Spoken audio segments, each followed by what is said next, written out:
Les Sopranos, scène 1, prise 1 et action. Bullshit. Coupé. C'est vrai, c'était bien.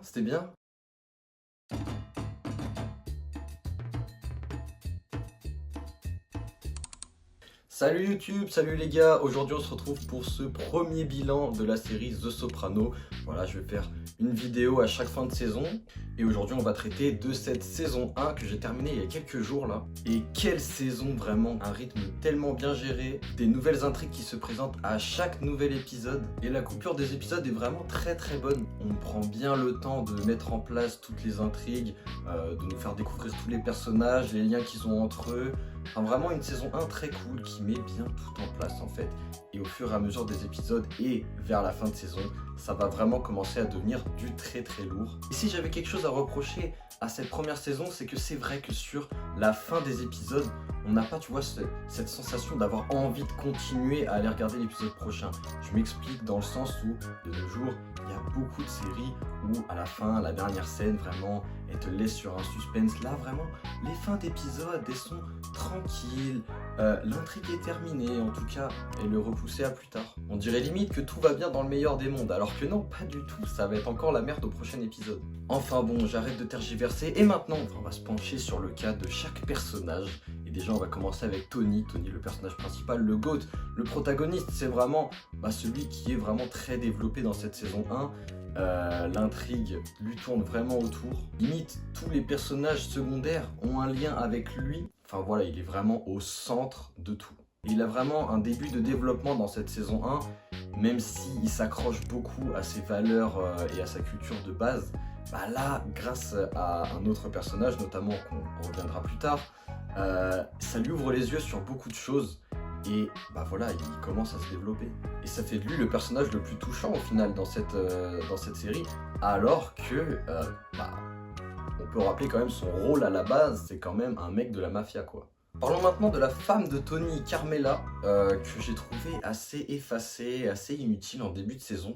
Mais au fur et à mesure, je me suis rendu compte quand même que c'était vraiment une femme très charismatique. Surtout que c'est la seule limite qui tient tête vraiment à Livia, donc la mère de Tony. Et vraiment au fur et à mesure de la saison, à chaque fois qu'elle apparaissait, genre c'est cool. Elle avait son charisme, elle était là, elle était présente. Et sur la fin de saison, elle conclut un petit peu son arc narratif avec le prêtre, qui au final était un des personnages que j'aimais le moins dans cette saison. J'espère qu'on ne le reverra plus à l'avenir. Et maintenant parlons de Livia. Alors ce personnage-là au début, je ne pouvais pas. Au bout de 3 épisodes, j'en pouvais plus, elle me cassait les couilles. Mais au fur et à mesure de la saison, je me suis rendu compte de l'importance de ce personnage et surtout que c'était vraiment une goth. Comment c'est une comédienne, elle a tout le monde à sa baguette, elle est trop forte. Et elle a vraiment un rôle central au final dans cette saison. Mais la meuf est folle, elle veut tuer son fils parce qu'il l'a envoyé dans une maison de retraite. Et encore, c'est même pas une maison de retraite, une pension ou un truc comme ça. Ensuite pour continuer, parlons de Junior Corrado, c'est Corrado Junior Soprano. Un très bon personnage, j'ai beaucoup aimé.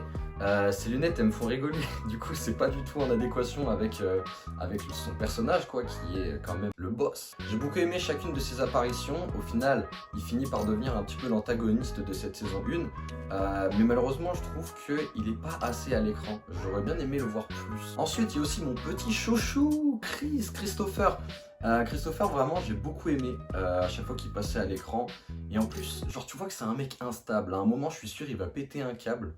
C'est sûr qu'à l'avenir il va finir par faire des conneries ou des trucs comme ça.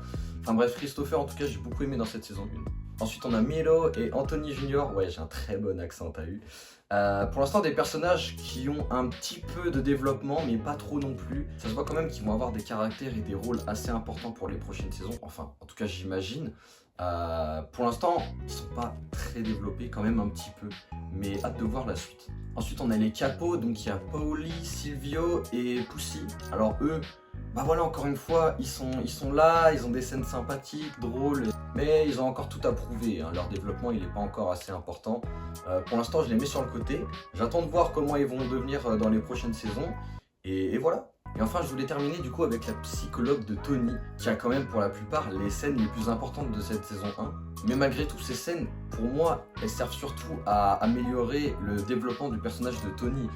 elle, à côté, je sais pas, elle paraît mou, elle paraît assez chiante comme personnage. En plus de ça, elle fait très Madame je sais tout, Madame a réponse à tout. J'ai pas trop accroché au personnage, mais par contre, son rôle est très important. Hein. Elle permet vraiment de faire ouvrir les yeux à Tony sur des choses que, par exemple, le spectateur a déjà comprises suite à des scènes de, par exemple, avec Livia et Junior.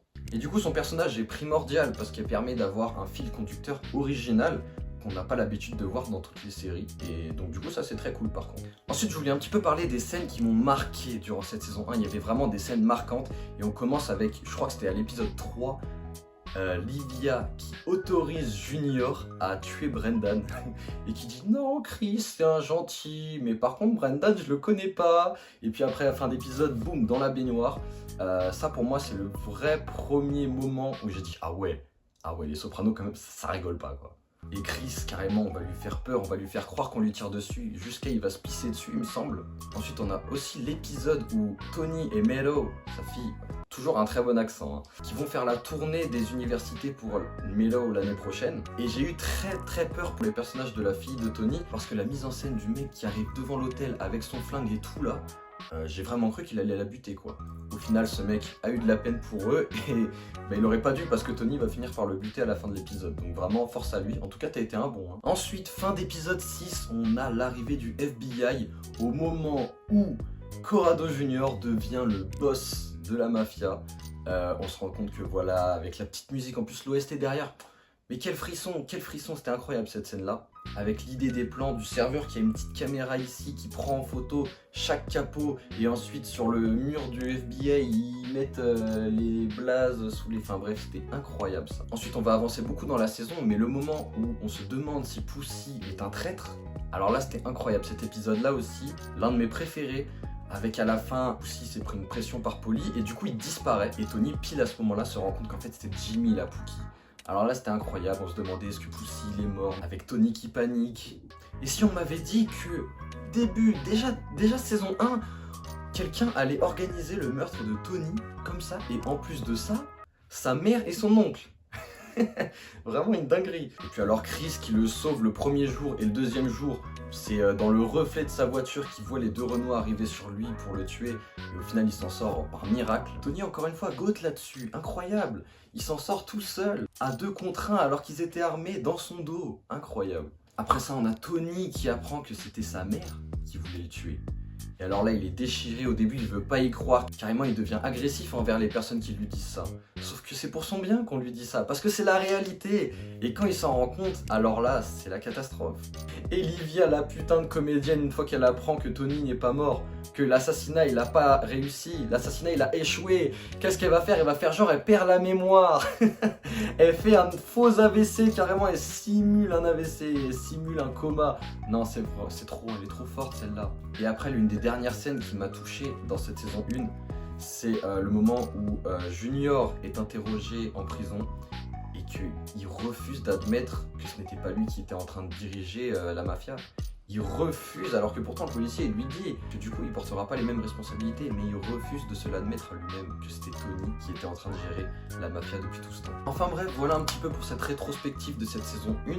Maintenant, qu'est-ce que j'attends pour la suite? Bah déjà, comme je disais tout à l'heure, j'attends un petit peu plus de développement pour des personnages comme par exemple les Capos, donc Paoli j'ai dit, Silvio et Pussy, et également pour les enfants de Tony, donc Anthony Junior et Mello. Par exemple, je verrais bien Anthony travailler en duo avec Chris d'ici les prochaines saisons. Peut-être pas la saison 2 quand même, il va être encore un peu jeune, mais pourquoi pas dans les saisons genre 4-5, ça serait incroyable. Ce duo-là.